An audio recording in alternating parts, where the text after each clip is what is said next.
This update arrives alongside the Warden and the Paunch Lords pack, bringing with it many content revisions, balances, bug fixes, and quality of life improvements to the Eye of the Vortex and Mortal Empires campaigns. Even if you haven't purchased the Warden and the Paunch, Altharion the Grim, Grom the Paunch, and their attendant factions of Yvresse and the Broken Axe tribe will appear in your campaigns under AI control.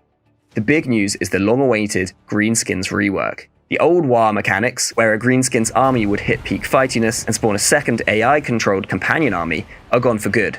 A War is now a huge faction-wide event, which mirrors those of Legend. A War is now something players can strategize and plan around, where expertise nets you bigger rewards, the bigger the challenge. You now have full control over all aspects of the War. There's so much, we've made a playlist of our favorite rework videos and slapped it in the description, so check it out if you want to know more. We've also reworked a ton of mechanics such as ammo consumption for volley and burst fire weapons, as well as legendary lord characteristics. But we always want to deliver you those more subtle quality of life changes as well. Drop us a comment if you have an idea for a small tweak that will have a large positive impact for Total War Warhammer 2 players. And if you don't have an idea, drop us a comment anyway, it helps us make more videos like this. As usual, we've spruced up the Mortal Empires map, this time with a Badlands flavoured update. 4 new Skaven factions have appeared in the world. Clan Vulcan have emerged from their warrens beneath Fire Mountain and now control parts of the eastern Badlands. Clan Ferric have claimed parts of the Zufbar province.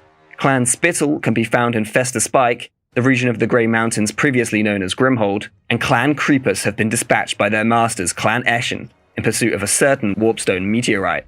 The dwarfs of Clan Helheim, exiled from their homes in the Dragonback Mountains, have headed to the Plain of Bones in search of dragon hordes, much to the distaste of a certain dragon prince. Speaking of which, Imric, the Lord of Dragons and direct descendant of the Phoenix King, swoops into battle alongside the Warden and the Paunch for free.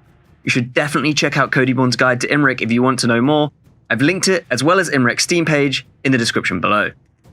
There's been a slew of campaign balance changes as well. The High Elves have received a mini rework to keep them fighting fit, and there's battle balance changes too. Stop me if you've heard this one before. You've recruited a fresh-faced group of chameleon skinks to support your Saurus push, the lines clash, and the skinks start volleying the enemy. Then you realize you've poisoned your own troops again. Poison and other contact effects on ranged weapons have long been a double-edged sword. Friendly fire meant you could poison your own troops just as readily as the enemy's, leaving you with a zero-sum result. With this update, friendly fire will still cause damage, but will never inflict debilitating contact effects on your own units. This also applies to vortices, bombardments, and other sources of friendly fire debilitation, all except for poisoned wind. Strider has long been an estranged attribute, providing niche benefits that were hard to take advantage of.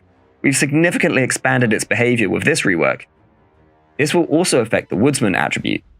Strider units now feel more snappy and responsive, being able to rocket up the hills that dot almost all maps without losing pace, while passing through trees allows them unparalleled mobility within densely forested areas.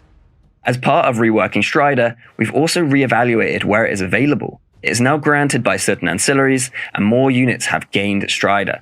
Previously, if a unit was interrupted during a volley or burst fire attack, they would lose any remaining ammunition in that volley or burst. This was especially punishing for units like warp fire throwers and rattling guns. These units will now correctly retain the ammunition that they didn't fire when they were interrupted, so they don't lose out on any damage potential. We carried on evolving the stat lines and costs of our older units to keep them relevant in the post-Warden and Paunch world. Bug-wise, the headline is the splash damage calculation fixes. We've addressed 2 important bugs with our splash damage system relating to how damage is calculated, and it should now splash a lot more consistently. There's been a ton more bug fixes, so check out the full patch notes to find out more. Similarly, projectile short-range spell damage reliability should go up significantly, thanks to additional bug fixes. We rebalanced quite a few spells and abilities whilst we were at it. Finally, we recently ran an experimental beta called the Proving Grounds to test some more extreme changes to in-game systems and mechanics without affecting the main game.